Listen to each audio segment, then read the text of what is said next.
जी सलाम जी। उस्ताद जी की नाम अपना? मेरा नाम जी मुनीर अहमद है।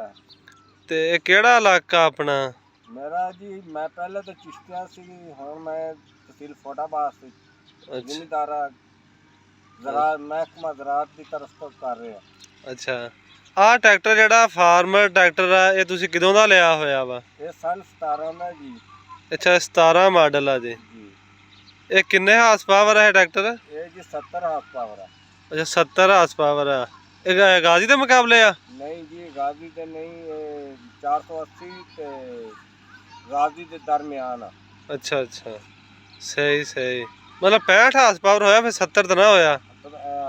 70 है जी, 65 480 है। अच्छा अच्छा सही ये किदां दा चलदा पिया ट्रैक्टर? ये बहुत सोहना चल रहा है।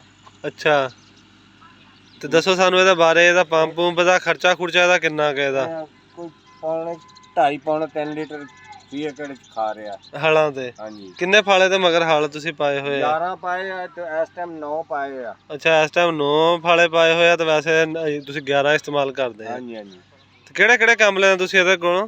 ਇਹਦੇ ਕੋਲੋਂ ਜੀ ਜ਼ਿਮੀਂਦਾਰ ਹਲ ਵੀ ਵਾਹੀਦੇ ਆ। ਅੱਛਾ ਔਰ ਮੁਰਗੀਆਂ ਦਾ ਫਾਰਮ ਆ ਉਹਦੇ ਇੰਜਨ ਦੇ ਅੱਛਾ ਬਿਜਲੀ ਦਾ ਜਨਰੇਟਰ ਜਨੂਟਰ ਚਲਾਉਂਦੇ ਆ? ਚਲਾਈਦਾ, ਟਰਪੈਨ ਵੀ ਚਲਾਈ ਗਈ ਆ।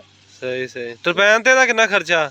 ਉੱਥੇ ਜੀ 5 ਲੀਟਰ ਘੰਟੇ ਚ ਕਰਦਾ ਜੀ। ਅੱਛਾ ਅੱਛਾ ਬਾਕੀ ਠੀਕ ਚੱਲਦਾ? ਬਾਕੀ ਹੋਰ ਕੋਈ ਮਸਲਾ ਕੋਈ ਇਹਨੂੰ ਅੱਜ ਤੱਕ ਆਇਆ ਹੋਵੇ? ਨਹੀਂ ਜੀ।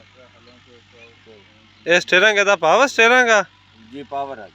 ਸਹੀ ਸਹੀ ਕਿੱਦਾਂ ਦਾ ਉਹ ਪਾਵਰ ਵੀ ਠੀਕ ਹੈ ਇਹਦਾ? ਬਿਲਕੁਲ ਪਾਵਰ ਚੈੱਕ ਕਰ ਸਕਦੇ ਹੋ। ਸਹੀ ਸਹੀ ਤੇ ਟਰਪੈਨ ਤੇ ਇਹਦਾ ਕਿੰਨਾ ਇਹਦਾ ਖਰਚਾ ਹੈਗਾ ਵਾ 1 ਘੰਟੇ ਦਾ? 6 ਲੀਟਰ ਤੱਕ। ਅੱਛਾ 5 ਤੋਂ 6 ਲੀਟਰ 1 ਘੰਟੇ ਦੇ ਖਾ ਜਾਂਦਾ।